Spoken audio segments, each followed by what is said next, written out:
అంజలికి పెళ్ళైన తర్వాత తన ఉద్యోగాన్ని మానేసి తన మెట్టినింటికొస్తుంది. వాళ్ల అత్తగారిది ఒక పల్లెటూరు కావటంతో అక్కడంతా ఆమెకి వింతగా అనిపిస్తూ ఉంటుంది. అలా ఉండగా ఒకరోజు అంజలి భర్త అరుణ్ అంజలితో ఇలా అంటాడు, మనం సరదాగా అలా ఊరు మొత్తం చూసొద్దామా? ఎందుకండి, ఇక్కడ ఆవు పేడ తప్ప ఏముంది? ఎక్కడ చూసినా మనుషులు వింతగా ఉన్నారు. మోడర్న్ డ్రెస్ వేసుకుంటే అసలు వింత పురుగును చూసినాడు చూస్తున్నారు. ఆ చూపులన్నీ నాకు అవసరం లేదు. నేను బయటికి రాను బాబు అని అంటుంది అంజలి. చూడు, ఇక్కడ వాళ్ళు ఎలా ఉన్నారో ఆ వేషధారణలో నువ్వు ఉన్నావంటే నిన్నెవ్వరూ కూడా ఏ ఉద్దేశంతోనూ చూడరు. నా మాట విను, ఇలా సగం సగం ఒళ్ళు కనిపించే బట్టలు వేసుకోబాకు. మా అమ్మ కూడా నిన్న అదే అంటుంది, ఇలాంటి బట్టలు వేసుకోవద్దు అని. నిజానికి నేను పట్టణంలో పెరిగి చదువుకున్నాను. నాకు ఇక్కడ ఇలా ఉంటుందని అసలు తెలీదు. పైగా నా దగ్గర ఇవి తప్ప వేరే బట్టలు లేవు. మరి నేను మీతో పాటు వస్తాను. నాకు డ్రెస్సెస్ ఇప్పిస్తారా? అట్లీస్ట్ శారీస్ అయినా. తప్పకుండా ఇప్పిస్తాను. నువ్వు ఈ ఒక్కసారికి మా అమ్మ చీర కట్టుకుని నాతో పాటు రా. అప్పుడు అంజలి నాకు శారీ కట్టుకోవటం రాదు అని చెప్పటంతో అరుణ్ మా అమ్మకు వచ్చు అని సమాధానం చెప్తాడు. ఇక అదే విషయాన్ని తన తల్లితో కూడా చెప్తాడు. తల్లి నవ్వుకుంటూ ఆమెను లోపలికి తీసుకుని వెళ్తుంది.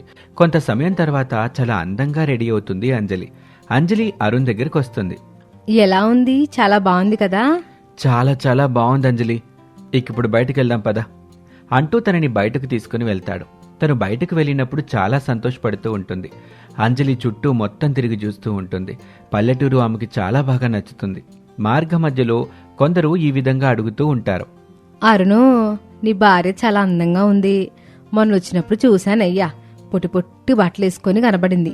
ఈరోజేమో లక్షణంగా చీర కట్టుకొని చాలా బాగుంది. ఇలాగే పద్ధతిగా ఉండమని చెప్పు. ఇలాగే ఉంటానండి. అప్పుడు నాకు తెలియక అలా చేశాను. మీరెక్కడికి వెళ్తున్నారు? పొలం వెళ్తున్నామమ్మా. నువ్వు కూడా వస్తావా ఏంటి? నేను ఆయన ఇద్దరం వస్తాం అని అంటుంది అంజలి. ఇక వాళ్ళిద్దరూ కూడా సరదాగా పొలం వెళ్తారు. చుట్టుపక్కలంతా చాలా బాగుంటుంది వాళ్ళిద్దరికి. ఏమండి, ఇంత పీస్ఫుల్ లైఫ్ని నేను చాలా మిస్ అయ్యాను. పట్నంలో ఇంత పీస్ఫుల్గా ఎక్కడ ఉంటుంది? ఉదయం లేచిన దగ్గర నుంచి సాయంత్రం పడుకునేంత వరకు వాహనాల సౌండ్స్, కలుషితమైన గాలి, అందులోనే ప్రయాణం అవుతూ ఉండాలి. కానీ ఇప్పుడు ఎంత బాగుందో అని అంజలి అంటుంది. కొంత సమయం తర్వాత అరుణ్ ఆమెను చెరువుల దగ్గరికి తీసుకెళ్తాడు. ఇవే అంజలి, మనకి స్వచ్ఛమైన నీరందించే చెరువులు. చుట్టుపక్కల గ్రామాలకి కూడా ఈ చెరువుల నుంచే నీరెళ్తూ ఉంటుంది. అయితే మనకి నీటి కాలుష్యం కూడా లేదు. పట్టణంలో అయితే 20 రూపాయలు 10 రూపాయలు పెట్టి వాటర్ బాటిల్స్ కొనుక్కోవాలి అని అంజలి అంటుంది. ఇక అలాగే సాయంత్రం అవుతుంది. కొందరు గేదెల పాలు తీస్తూ ఉండగా వాళ్ళ దగ్గరికి తీసుకువెళ్తాడు అరుణ్. మనం ప్యాకెట్ పాలు కొనాల్సిన అవసరం లేదు, న్యాచురల్ గానే ఉన్నాయి. మనకిక్కడ అన్ని న్యాచురల్ గానే దొరుకుతాయి అంజలి. కూరగాయల పంటలు వేస్తారు. చుట్టుపక్కలంతా కూడా తోటలే ఉంటాయి. అన్నీ మనకి చాలా తక్కువ ధరకే లభిస్తాయి. ఈ ఊరు నాకు చాలా బాగా నచ్చిందండి. ఇక నేను ఉద్యోగానికి కూడా వెళ్ళను. మీరే ఉద్యోగం చేయండి. నేను సంతోషంగా ఇక్కడే ఉంటాను. నువ్వు ఖాళీగా ఉంటావా? ఖాళీగా ఉండటం నీకు ఇష్టం లేదు కదా? నేనెక్కడ ఖాళీగా ఉంటాను? ఉదయాన్నే నిద్ర లేవాలి, ముగ్గు పెడతాను, అత్తయ్య గారికి కాఫీ కల్పిస్తాను, చకచక ఆ ఇల్లు మొత్తం శుభ్రం చేసి వంట మొత్తం పూర్తి చేసుకొని కాసేపు టీవీ చూస్తాను. ఇంకా చాలా టైం ఉంటుంది కనుక సొంతంగా పంట వేస్తాను. ఆ మాటలకి అరుణ్ చాలా ఆశ్చర్యపోతాడు. నేను నిన్ను పెళ్లి చేసుకుని ఇక్కడికి తీసుకొచ్చినప్పుడు నువ్వు ఒక్కరోజు కూడా ఇక్కడ ఉండలేవేమో అనుకున్నాను. ఇప్పుడు చూస్తే నువ్వు మొత్తానికి ఇక్కడ ఉండిపోతానంటున్నావు. నిజమేనండి, నేను కూడా అలాగే ఉన్నాను. కానీ పల్లెటూరు వాతావరణం చాలా బాగా నచ్చింది.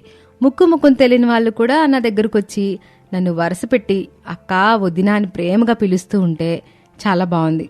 అందుకు అరుణ్ చాలా సంతోషపడతాడు. ఇక ఆమెను తీసుకుని షాపింగ్కి వెళ్లి తనకి కావాల్సిన బట్టలన్నీ కొనిపెడతాడు. ఇద్దరూ కూడా అక్కడి నుంచి తిరిగి ఇంటికి చేరుకుంటారు. ఊరు మొత్తం తిరిగొచ్చారా? అందరూ మీ గురించే చెప్తున్నారు. ఓ నిమిషం ఆగండి, దిష్టి తెస్తాను. అమ్మా, ఇప్పుడు ఇవన్నీ ఎందుకమ్మా? నీకేం తెలీదురా, నువ్వుండు అంటూ శకుంతల దిష్టి తీస్తుంది. ఆ తర్వాత వాళ్ళు లోపలికి వెళ్ళిపోతారు. అలా ఆ రోజు గడుస్తుంది. ఇక ఆ మరుసటి రోజు ఉదయం 9 గంటలు అవుతూ ఉంటుంది సమయం. ఇంకా అంజలి నిద్రపోతూనే ఉంటుంది. అప్పుడు అరుణ్ నిద్రలేచి, ఇది పొద్దున్నే నిద్రలేచి చకచక పనులు చేస్తుందంట, ఇప్పటిదాకా పడుకుంది అని అనుకొని ఆమెను నిద్రలేపే ప్రయత్నం చేస్తాడు. ఇంతలోనే శకుంతల అక్కడికి వస్తుంది. రేయ్, పడుకోనివరా? ఎందుకు తాను నిద్ర లేపుతున్నావు? ఏంటమ్మా, ఇప్పటిదాకా పడుకొనుంటే ఎలా చెప్పు? నువ్విదే అలవాటు చేసావనుకో, రేపు నీ నెత్తినెక్కి కూర్చుంటుంది, నీ ఇష్టం. అంజలి ఇంతలోనే నిద్రలేచి ఇలా అంటుంది. నేనేమి నెత్తినెక్కి కూర్చున్నాను? ఇంట్లో పని మొత్తం చేసిన తర్వాత మళ్ళీ పడుకున్నాను. ఆ మాట వినగానే అతను ఆశ్చర్యపోతాడు. అవునరా, నేను కూడా నీలాగా ఆశ్చర్యపోయా. పొద్దున్న 4 గంటలకు నిద్రలేచి ఇంటి ముందు కల్లాపి జల్లి ముగ్గు పెట్టి ఇంట్లోనే శుభ్రం చేసి ఇల్లు మొత్తం శుభ్రం చేసి తర్వాత మా ఇద్దరు కాఫీలు పెట్టించి వంట కూడా సిద్ధం చేసేసిందిరా. నేనెప్పుడు ఎంత తొందరగా పనిచేసే వాళ్ళని చూడలేదు అసలు. మరి అంజలినా మజాక, అత్తయ్య నేను పొలం వేయాలనుకుంటున్నాను అత్తయ్య, మీరు నాకు సహాయం చేస్తారా? తప్పకుండా చేస్తామమ్మా, దాందే ఉంది. సరిపోయారిద్దరు. నాకు డౌటు, అసలు నువ్వు పట్నంలో చదువుకున్న అమ్మాయివేనా? చిటికీలో ఇన్ని పనులు చేసి మళ్ళీ ఏదో చెప్తుంటే నాకు ఆశ్చర్యంగానే ఉంది. మీ అనుమానాలన్నీ పక్కన పెట్టి నన్ను మన పొలం దగ్గరికి తీసుకుని వెళ్ళండి. ఆడు తీసుకెళ్లేదేంటమ్మా, నేను తీసుకెళ్తాను పదా అని శకుంతల అంటుంది. ఇక ఇద్దరు కూడా పొలానికి వెళ్తారు. అత్తయ్య, ఇక్కడ నేను మామిడి తోట వేయాలనుకుంటున్నాను. మంచిదే కదమ్మా ఏతే, నేను నీకు సహాయం చేస్తానన్నానుగా. ఆ మాటతో తను కూడా సరే అంటుంది. అనుకున్నట్టుగానే మామిడి తోటని వేసి పంటని బాగా పండిస్తుంది. అది చూసి అత్తగారు చాలా సంతోషపడుతూ పట్నం కోడలు ఎంత గొప్ప కార్యం చేసిందో చూడండి అంటూ కేకలు వేస్తూ ఉంటుంది. ఇంతలో ఎవరో పిలుస్తూ ఉండటం, దాంతో ఒక్కసారిగా నిద్రలేస్తుంది అత్తగారు. ఏంటి ఇదంతా కళ, నా కాళ్ళెక్కడా అని అనుకుంటూ ఉండగా బయట నుంచి నిజంగానే కేకలు వినబడుతూ ఉంటాయి. అత్తయ్య, త్వరగా బయటికి రండి, రండి అత్తయ్య, ఈ కంపు భరించలేకపోతున్నాను. ఆ కేకలు విన్న శకుంతల పరుగు పరుగున బయటకు వెళ్తుంది. అంజలి శరీరం అంతా బురదుంటుంది. అది చూసి ఆశ్చర్యపోతూ, ఏమైందమ్మా అంజలి, ఏంటి బురదంతా? ఏం లేదత్తయ్య, నాకు ఉదయాన్నే జాగింగ్ చేసే అలవాటు ఉంది కదా, అలాగే ఈ బట్టలతో బయటికి జాగింగ్ చేద్దామని వెళ్ళాను. వీధి కుక్కలు నా వెంట పడ్డాయి. నేను వాటి నుంచి తప్పించుకోవడం కోసం పరిగెత్తాను. ఇంతలో అక్కడే ఉన్న మురుగుంట్లో పడిపోయాను అని జరిగిన విషయం అంతా చెప్తుంది అంజలి. వెంటనే శుభ్రం చేసుకో పో అమ్మా. నీళ్లు చాలా చల్లగా ఉన్నాయి అత్తయ్య, నాకు హీటర్ వేయండి. వేడి నీళ్ళ కోసం హీటర్ వేయమంటున్నావా? అది మన ఇంట్లో లేదుగా, అబ్బాయితో తెప్పిస్తాలే గాని కట్ల పొయ్యి మీద నీళ్లు పెడతాను, తొందరగా పోసుకుంది గాని. అందుకు అంజలి సరే అంటుంది. కొంత సమయం తర్వాత తను స్నానం చేసి బట్టలేసుకుని బయటకు వస్తుంది. ఆ పొట్టి పొట్టి బట్టలు చూసిన అత్తగారు, అమ్మా, ఇట్ట పుట్టి పుట్టి బట్టలు వేసుకోవడం వల్ల కుక్కలు ఎంట పడతాయమ్మా. పైగా ఇంట్లో చూసే వాళ్ళకు కూడా బాగోదు, బయట చూసే వాళ్ళకి బాగోదు. నాకు ఇవే కంఫర్టబుల్గా ఉంటాయి అత్తయ్య. అయినా మేము రేపు వెళ్ళిపోతాం కదా, మళ్ళీ కొత్త బట్టలు ఎందుకు కొనడం? వెళ్ళిపోతారా అని ఆశ్చర్యంగా అడుగుతుంది. అంజలి అవును అని సమాధానం చెప్తూనే అత్తగారితో ఇలా అంటుంది. అత్తయ్య, నాకు ఒక కాఫీ తీసుకురండి. అలాగే బ్రేక్ఫాస్ట్లోకి పూరి లాంటివి అసలు వద్దు, నేను ఓట్స్ తింటాను. అవన్నీ ఇక్కడ ఉంటాయా లేదా నాకు తెలియదు కదా, అందుకే నాతో పాటు తెచ్చుకున్నాను. కాఫీతో పాటు ఒక గ్లాస్ మిల్క్ కూడా ఇవ్వండి చాలు. అలాగే లంచ్ కోసం ఒక మెనూ చెప్తాను, అవి చేసేయండి. ఇక నైట్ డిన్నర్ కోసం ఏంటనేది ఆఫ్టర్నూన్ లంచ్ తర్వాత చెప్తాను అంటూ తనకి కావాల్సినవన్నీ లిస్టు చెప్తూ ఉంటుంది. ఇవన్నీ నాకు తయారు చేయడం రాదమ్మా, అయితే హోటల్ నుంచి తెప్పించండి అత్తయ్య. అందుకు ఆమె సరే అంటుంది.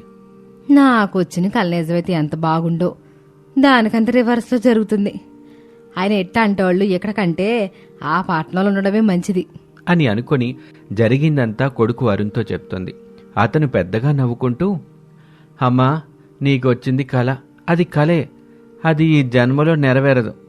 సరేగాని నేను అంజలిని తీసుకొని ఈరోజే వెళ్ళిపోతానులే. అప్పుడు శకుంతల ఎందుకు అని అడుగుతుంది. తనకిక్కడ ఉండటం ఇష్టం లేదంటమ్మా, సిటీలో అలవాటు పడ్డ అమ్మాయి కదా, ఇక్కడ అసలు ఉండలేకపోతుంది. పైగా పొద్దున్న జరిగిందిగా ఆ ఇన్సిడెంట్, దానికి బాగా భయపడిపోయింది. అందుకు శకుంతల సరే మీ ఇష్టం అయితే అని అంటుంది. కొంత సమయం తర్వాత భార్యాభర్తలిద్దరు కూడా అక్కడి నుంచి పట్టణానికి వెళ్ళిపోతారు. పాపం అత్తగారు దిగులు పడిపోతూ ఉంటుంది.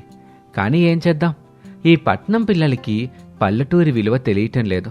పల్లెటూరులో గడిపిన వాళ్ళు పట్నంలో ఉండలేరు, పట్నంలో గడిపిన వాళ్ళు పల్లెటూళ్లలో ఉండలేరు. ఈ విధంగా అత్తగారు భావించి అలా ఉండిపోతుంది.